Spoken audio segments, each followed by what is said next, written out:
What's going on, guys, and welcome to Ask Scott and Sean, episode 6. We have 5 questions for you guys. If you guys want to ask questions, please send your questions to questions@scotthermanfitness.com. Now on to the first one. The first question is from Drew Fenton, and his question is, alright, I've been hitting the gym hard for about a year now, and I've been doing a lot of abs.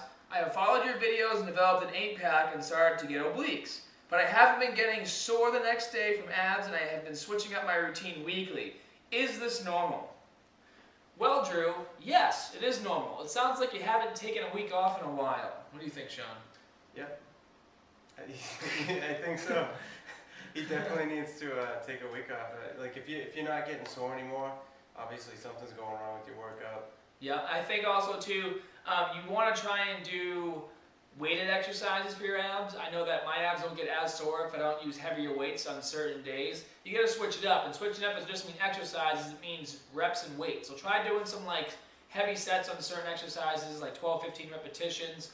Other exercises, try going for speed, like 20 to 30 reps. That's what I like to do, and you should feel something. But if you're still not, like take a week off and then hit it hard. If you take a week off and do wood choppers with a really heavy weight, your obliques will hurt for 2 days. That's just the way it works. Yeah, I think this when it comes to abs and like abdominal core, it's pretty much endless. Yeah. Like, I'm always coming up with new workouts for core. So just try to be creative, find new workouts, and add resistance if you're not feeling the ones you already got.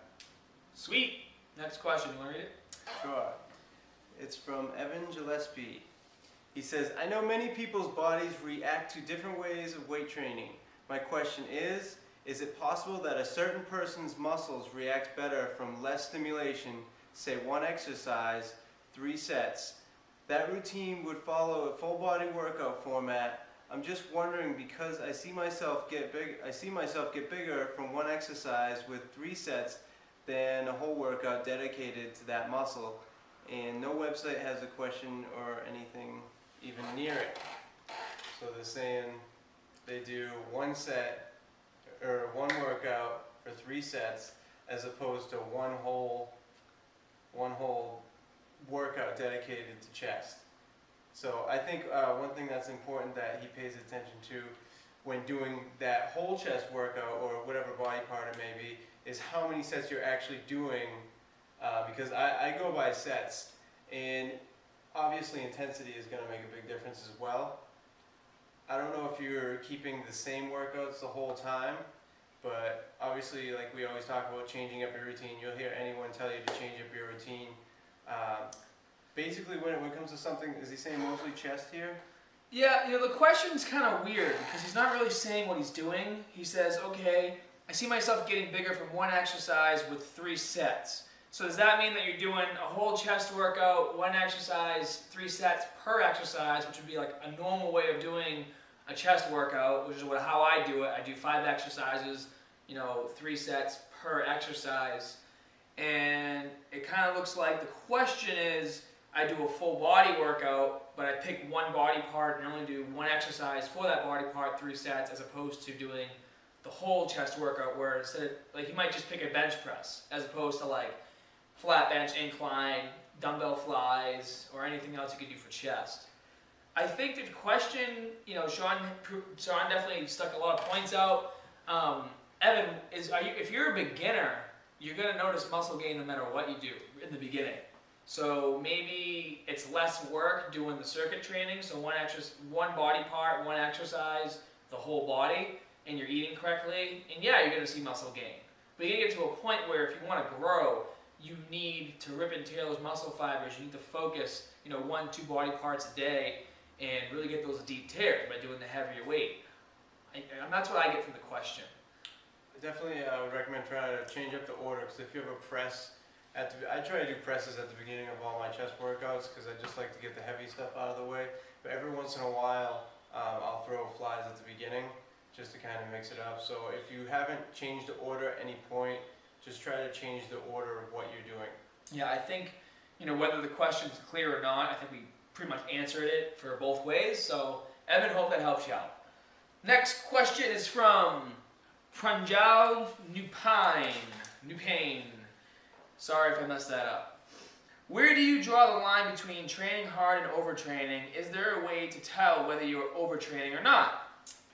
If you've been in the gym and actually doing a full workout and you're there longer than 2 hours, you're probably overtraining. And I say this because there's only so much you can do. There's only so much muscle breakdown you can do. Your goal is to go to the gym, hammer the crap out of the muscles that you're working out, and then get out of there. Okay?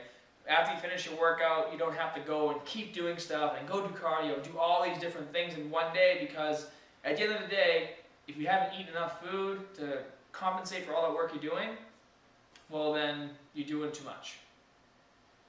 I think one indication would be if your mouth gets dry, or if you haven't drank enough water, you just get dehydrated throughout your workout. You'll be able to tell right then if you've done too much.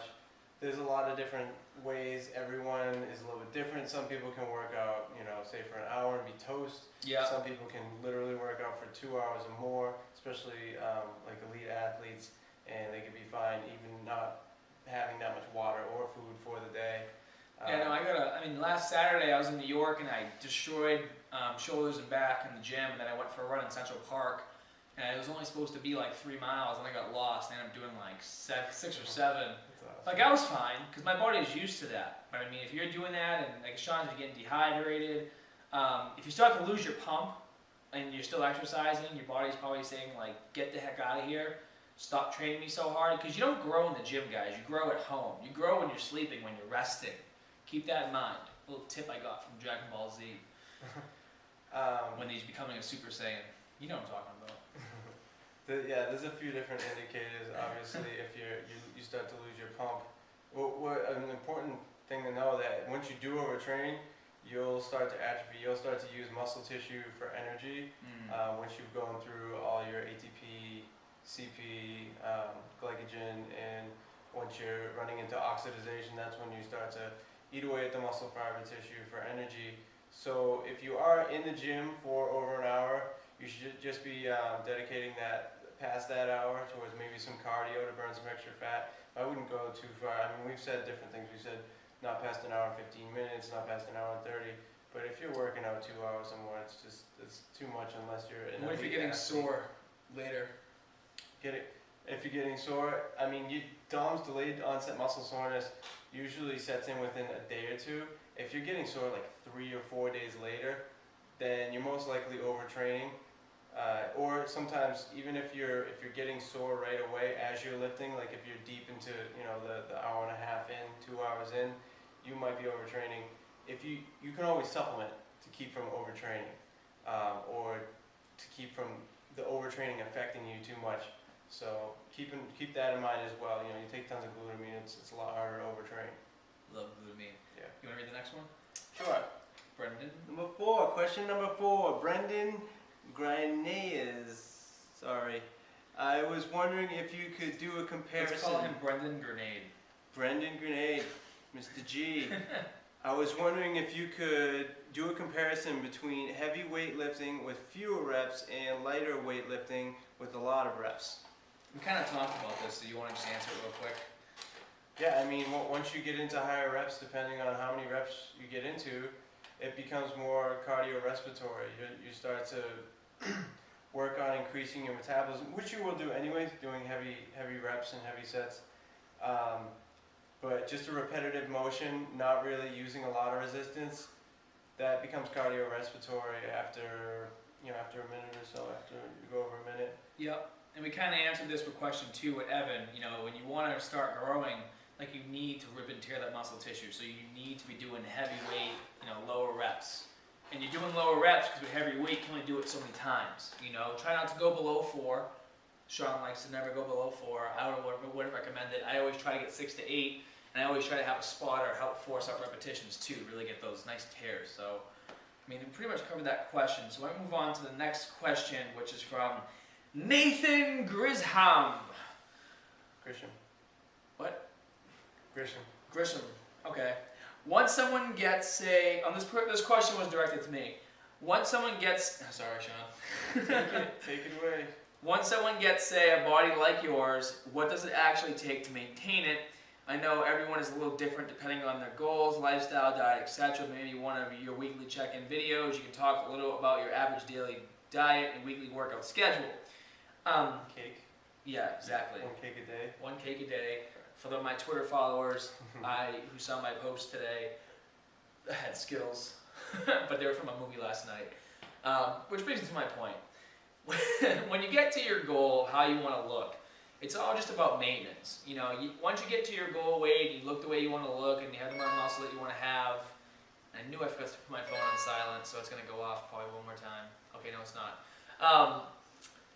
It's all about maintaining, and it's all about staying consistent. So if you're consistently eating good food every day, consistently eating every couple hours, and you're consistently keeping track of getting enough protein when you need it, getting enough carbs when you need it, getting enough sleep when you need it, you're still hitting the gym even on days where you just don't want to go, you still kind of just go and do a little bit of something, you're being consistent. And it's going to be really hard for your body to fall off track if you keep doing things that your body knows is right. And you'll maintain that level of fitness that you're at. And if anything, once you get to that level and you keep working out, and you keep hitting it hard, your muscles are going to get denser and they're going to burn up energy a lot quicker. Energy is calories, so you're constantly be able to burn calories up, and you'll maintain that. You know, so when you get to how you want to look, just maintain the things that you did to get there, and you'll stay there, and probably eventually start to look a little better, just at a slower pace, because now you're kind of just leveling up.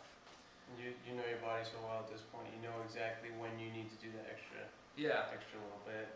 Exactly. Like tonight, I'm going to go for a run because I've been lazy for the last week and a half because I've been traveling. And my body is, I mean, your body might not talk to you, but mine talks to me. It says, go for a run, or I will flip my friggin' Does your voice everything. Call you fat? Just call you fatty? Yeah, exactly. Go for a run, fatty. It does. It's a mental game. Mine does. No, but it's just all about consistency, guys. So just be consistent. You know, that's what the Facebook community page is for. If you haven't been on there yet, it's facebook.com/Scott Herman Fitness. And that, you know, it's a community page. It's going to help you stay consistent because there's people there that will help you and support you. So that's episode 6 of Ask Scott and Sean. Be sure to send your questions in. Put your comments in the comment section below. And we'll see you guys for episode 7.